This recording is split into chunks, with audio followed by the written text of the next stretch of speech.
Anya Paramita lahir dengan sendok perak berlian di mulutnya. Sejak ia bisa mengingat, hidupnya adalah panggung bagi kekuasaan ayahnya, Hartono Paramita, Raja Properti Jakarta. Ia dibesarkan di balik dinding kaca penthouse yang menjulang tinggi, dikelilingi oleh kristal bokera dan karya seni mahal. Namun, bagi Anya, kemewahan itu terasa seperti sangkar emas yang dingin sebuah penjara, yang terbuat dari ekspektasi dan nama besar yang merampas identitasnya. Ia bukan seorang wanita, ia adalah pewaris, sebuah aset yang dipersiapkan untuk menikah dengan kekuasaan lain. Sebelum memulai ceritanya, you absen dulu. Dari mana Anda menyimak cerita ini? Jangan lupa like, komen, dan subscribe agar channel ini lebih berkembang. Mari kita mulai ceritanya. Anya Paramita adalah pewaris takhta yang tidak ingin ia duduki. Di usianya yang ke-23, ia telah menyelesaikan studi bisnis di London. Namun kembalinya ia ke Jakarta terasa seperti kembali ke dalam sangkar emas yang dulu ia coba tinggalkan. Hidupnya diatur oleh jadwal yang ketat. Dari pertemuan klub sosialita ibunya, Wulan, hingga menghadiri pelelangan seni bersama ayahnya, Hartono, seorang raja properti dengan ambisi yang tak terbatas. Kekayaan ini bukan milikku, ayah, ini hanya perpanjangan dari namamu, bisiknya pada dirinya sendiri saat menatap pemandangan kota dari jendela penthouse mereka. Anya tidak membenci orang tuanya. Ia hanya membenci kehilangan identitas yang datang bersama kekayaan itu. Ia ingin dicintai karena Anya, bukan karena kemampuannya menghadirkan proyek miliaran ke meja keluarga. Puncaknya terjadi pada sebuah malam perayaan ulang tahun perusahaan Hartono. Hartono dengan bangga mengumumkan Anya sebagai calon direktur utama, memberikan pidato tentang garis keturunan dan takdir. Malam itu, Anya menolak dengan lembut namun tegas. Ayah, ibu, aku akan keluar dari rumah ini, kata Anya. Suaranya terdengar jelas meski ia gugup. Hartono dan Wulan terdiam, menatapnya dari seberang meja makan marmer yang dihiasi lampu kristal bokera. Anya, ini adalah lelucon yang buruk. Hartono berusaha tertawa. Tidak ayah, aku perlu mandiri. Aku akan memulai bisnisku sendiri, dengan caraku sendiri. Bisnis apa? Kami bisa memberimu modal tak terbatas, sahut Wulan. Nada suaranya mengandung penghinaan. Justru itu, aku hanya akan menggunakan modal dari warisan nenek. Sisanya, aku akan mencari sendiri, jawab Anya. Ia menolak semua tawaran dan paksaan. Anya menyewa sebuah apartemen kecil di Cipete, jauh dari Menteng, dan meluncurkan proyek mimpinya, The Nexus, sebuah coworking space dengan konsep arsitektur terbuka yang fokus pada komunitas startup kreatif dan seniman. The Nexus adalah pilar kebebasan Anya. Di sana, ia adalah seorang CEO yang harus berjuang memikirkan biaya sewa bulanan dan cara menarik penyewa baru. Bukan seorang pewaris yang hanya menandatangani cek. Disinilah ia bertemu dengan Wisnu, seorang arsitek muda, dengan mata yang penuh semangat dan tangan yang penuh bekas cat dan pensil. Wisnu menyewa sudut kecil di lantai 2. Ia adalah kebalikan dari pria mapan yang biasanya mengelilingi Anya. Wisnu berasal dari keluarga sederhana, tetapi ia memiliki bakat luar biasa dan ambisi yang murni ambisi untuk membangun struktur yang memiliki makna, bukan hanya gedung pencakar langit yang mewah. Wisnu tidak tahu siapa Anya Paramita itu. Ia hanya melihat seorang wanita muda yang bersemangat, selalu sibuk mengurus detail kecil, dari memperbaiki koneksi Wi-Fi hingga menyajikan kopi terbaik untuk para penyewa. Hubungan mereka tumbuh secara organik. Awal mula, Wisnu sering meminta saran Anya tentang kontrak dan proposal, dan Anya sering meminta masukan Wisnu tentang desain interior The Nexus. Kehangatan. Mereka sering bekerja lembur, berbagi makanan bekal sederhana di pantry, berbicara tentang buku, film, dan mimpi-mimpi mereka. Pengakuan Anya, kata Wisnu suatu malam. Saat mereka melihat matahari terbenam dari balkon The Nexus, aku menyukai caramu melihat dunia. Kamu punya segalanya, tapi kamu memilih untuk membangunnya dari nol. Itu sangat menginspirasi. Kata-kata itu menyentuh hati Anya lebih dalam daripada pujian apapun tentang gaun atau kecantikannya. Ia dicintai karena etos kerjanya, karena jiwanya yang memberontak, bukan karena label harga yang melekat pada dirinya. Wisnu adalah orang pertama yang membuat Anya merasa ringan dan nyata. Ketika Anya akhirnya mengakui siapa dirinya, Wisnu terkejut. Namun ia tidak mundur. Ia hanya berkata, "Aku tidak peduli siapa ayahmu. Aku mencintai wanita yang berdebat denganku soal desain lantai, wanita yang berjuang membayar tagihan listrik di Nexus." Cinta mereka berkembang di tengah tekanan. Keluarga Paramita sangat menentang. "Dia bukan level kita, Anya. Dia hanya akan menghambatmu," desak Hartono. "Level kita adalah kesederhanaan dan ketulusan, Ayah. Dan dia memilikinya," balas Anya. Anya menikah dengan Wisnu dalam sebuah upacara yang dipenuhi kehangatan dan kesederhanaan. Hartono dan Wulan hadir, tetapi aura dingin dan kekecewaan mereka terasa seperti awan mendung. Namun, Anya mengabaikannya. Ia telah memilih jalannya sendiri. Pasangan itu tinggal di sebuah rumah tapak minimalis yang mereka cicil bersama. Rumah itu jauh dari kemewahan, tetapi dipenuhi tawa dan aroma kopi. Anya dan Wisnu membangun rutinitas yang intim. Diskusi desain Wisnu di pagi hari dan evaluasi keuangan The Nexus oleh Anya di malam hari. 3 tahun pertama mereka adalah surga kecil yang hangat. Wisnu adalah suami yang mendukung. Ketika bisnis The Nexus sempat goyah, Wisnu bekerja ganda sebagai freelancer untuk membantu menutupi biaya. Ketika Anya merasa lelah dengan perdebatan bisnis, Wisnu selalu siap memijat kakinya sambil membacakan puisi. Anya merasa dicintai secara utuh, bukan karena uang, tetapi karena kepribadiannya yang pekerja keras. Di tengah kesibukan barunya, Anya mempertahankan satu hubungan penting dari masa lalunya. Risa. Risa adalah sahabat Anya sejak sekolah menengah. Seorang desainer interior yang sukses dan glamor. Risa adalah satu-satunya yang Anya izinkan untuk melihat kedua sisi hidupnya, sisi sederhana bersama Wisnu dan sisi mewah sebagai pewaris Paramita. Risa sering berkunjung, membawakan makanan mahal, dan suriti cerita tentang klien-kliennya yang kaya.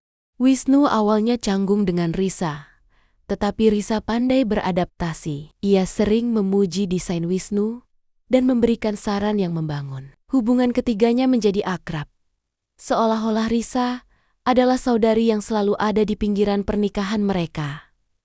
"Kamu beruntung, Anya.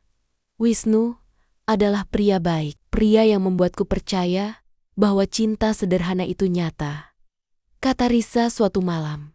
Matanya tampak tulus. Anya percaya padanya sepenuhnya. Risa tahu seberapa besar pengorbanan Anya untuk memilih Wisnu. Di bulan ke-37, kehangatan rumah itu mulai memudar. Perubahan itu perlahan, namun pasti. Wisnu mulai sering pulang setelah pukul 10 malam. Alasannya selalu sama, proyek besar di luar kota. Ia menjadi protektif terhadap ponselnya, dan sentuhan mereka terasa seperti formalitas yang cepat berlalu.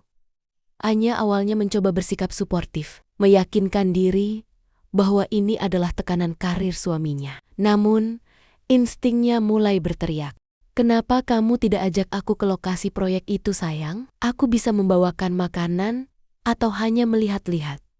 Tanya Anya suatu malam. "Tidak usah, Anya. Ini kotor dan berbahaya. Fokus saja pada The Nexus," jawab Wisnu. Nadanya sedikit tajam. Puncaknya adalah ulang tahun pernikahan keempat mereka. Anya telah merencanakan kejutan dengan masakan favorit Wisnu dan sebuah kado spesial yang mereka simpan sejak hari pernikahan. Pukul jam 8:30 malam, Wisnu menelepon. "Anya, aku minta maaf.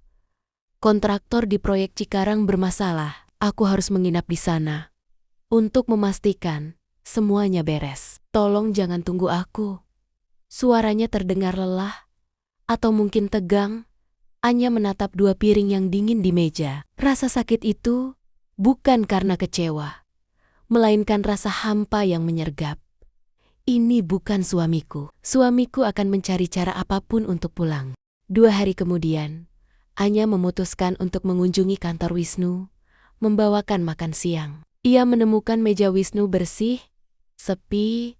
Saat menunggu, ia melihat laptop Wisnu tergeletak. Ada dorongan aneh yang menyuruhnya membuka. Tangan Anya gemetar saat ia memasukkan tanggal lahir Wisnu sebagai password. Laptop terbuka. Di sana, ia menemukan folder tersembunyi yang diberi nama kode acak. Isinya, foto-foto Wisnu dan Risa di sebuah villa mewah di Bali. Foto-foto itu diambil 2 bulan lalu. Ada keintiman yang tak terbantahkan. Risa bersandar di bahu Wisnu, di tepi kolam renang. Wisnu mencium kening Risa saat sarapan. Dunia Anya tidak runtuh, itu meledak. Rasa sakit itu tidak lagi tajam, tetapi mati rasa. Ia telah mengorbankan segalanya, kenyamanan, dukungan keluarga, dan reputasi demi pria ini, dan demi keyakinan pada sahabatnya. Kini, ia menyadari ia telah ditipu oleh 2 orang yang ia cintai dan percayai di atas segalanya. Pengkhianatan ini terasa sangat jahat dan personal. Ketika Wisnu akhirnya pulang larut malam itu, ia mendapati Anya duduk di sofa, laptop terbuka di sampingnya. Dengan foto-foto itu terpampang nyata. Ekspresi Anya bukanlah kemarahan, melainkan kesedihan yang terlampau dalam hingga terlihat dingin. Anya, Wisnu mencoba menjelaskan, tetapi kata-katanya tercekat. Anya tidak menoleh. Ia hanya berbicara sambil menatap ke udara. Suaranya tenang, namun mematikan. Wisnu, katakan padaku, apakah dia tahu seberapa besar ayahku menentang pernikahan kita? Apakah dia tahu bagaimana aku menolak posisi direktur demi membangun ini bersamamu? Apakah Risa tahu? Dia tahu, Anya. Kami minta maaf. Maaf. Anya akhirnya menoleh. Tatapannya menghujam. Kamu menghancurkan bukan hanya pernikahanku, tetapi pilar kebebasanku. Aku memilihmu karena kamu adalah bukti bahwa aku bisa mandiri. Sekarang, kamu membuktikan kepada ayahku bahwa semua usahaku sia-sia, bahwa aku hanyalah seorang gadis bodoh yang memilih pria yang terintimidasi oleh masa lalunya. Wisnu mengakui hubungannya dengan Risa. Ia menjelaskan bahwa Risa dengan gaya hidupnya yang glamor dan koneksinya membuatnya merasa selevel dengan Anya yang sesungguhnya. Ia merasa inferior di samping kesuksesan Anya di The Nexus dan tekanan dari keluarga Paramita. Risa memberikan Wisnu pengakuan dan kemudahan yang menurutnya tidak bisa ia dapatkan dari Anya. Pengakuan itu seperti menuang garam ke atas luka Anya. Ia menyadari bahwa Wisnu mencintai kesederhanaan yang ia tampilkan, tetapi tidak mencintai kekuatan yang ia miliki. Dan Risa menikamnya dengan pengetahuan penuh. Anya berdiri, mengambil kunci mobilnya. Jangan coba mencariku. Aku akan mengurusnya. Sekarang, aku butuh waktu untuk berbicara dengan diriku sendiri. Dengan Anya yang hampir kamu hancurkan. Ia meninggalkan rumah mungil itu. Rumah yang ia anggap sebagai benteng cintanya. Ia berkendara kembali ke kawasan Menteng, ke penthouse lamanya yang mewah, tempat ia memutuskan untuk mengubah rasa sakitnya menjadi strategi yang elegan. Anya tidak menghubungi Risa. Ia juga tidak langsung mengajukan gugatan cerai. Ia membiarkan mereka berdua hidup dalam kebahagiaan semu. Sementara ia merancang pembalasan yang tidak akan meninggalkan noda di tangannya, tetapi akan meninggalkan kehancuran total di karir mereka. Kembali ke singgasana. Anya menelepon Hartono. Ayah, suaranya tenang, penuh otoritas. Aku membutuhkan bantuanmu. Aku ingin masuk ke Paramita Group sekarang. Beri aku posisi yang melibatkan pengembangan proyek dan arsitektur. Hartono melihat putrinya kembali, terkejut namun bahagia. Tentu saja, Nak. Posisi direktur utama sudah menunggumu. Tidak, Ayah. Beri aku posisi kepala divisi kontrak dan pengembangan. Aku ingin belajar bagaimana membuat dan menghancurkan koneksi. Anya kini berkuasa di Paramita Group, memiliki akses ke jaringan klien dan mitra yang tak terbatas. Ia mengetahui bahwa Wisnu dan Risa sedang merencanakan kolaborasi impian mereka. Proyek desain dan renovasi Hotel Bintang 5 di Puncak. Anya bekerja cepat. Ia tidak membatalkan kontrak mereka secara langsung. Ia menggunakan kekuatannya untuk mengambil alih supplier dan subkontraktor kunci yang dibutuhkan proyek itu. Ia menaikkan penawaran Paramita Group sedikit lebih tinggi, membuat para pemasok memilihnya. Sehingga proyek Wisnu dan Risa menjadi terhenti total karena kekurangan sumber daya. Ia membuat proyek mereka lumpuh secara perlahan, senyap, dan legal. Anya mulai menghadiri pertemuan dan event sosial lagi. Tetapi kali ini sebagai direktur baru Paramita Group, di setiap kesempatan, ia menyeratkan standar integritasnya yang tinggi. Pada sebuah pertemuan makan siang penting dengan para pengembang, Wisnu dan Risa yang panik mencoba mendekati Anya untuk memohon belas kasihan. Anya, tolong. Proyek ini adalah segalanya bagi kami. Wisnu memohon. Risa terlihat muram, mencoba menyentuh tangan Anya. Anya menatap mereka dengan senyum yang tidak mencapai matanya. Senyum itu seolah berkata, "Aku sudah melampauimu." Anya kemudian berbicara keras, memastikan semua orang di meja mendengarnya. Dalam bisnis, aku tidak bisa bekerja dengan orang yang memiliki reputasi buruk. Aku tidak bicara tentang hutang atau kebangkrutan.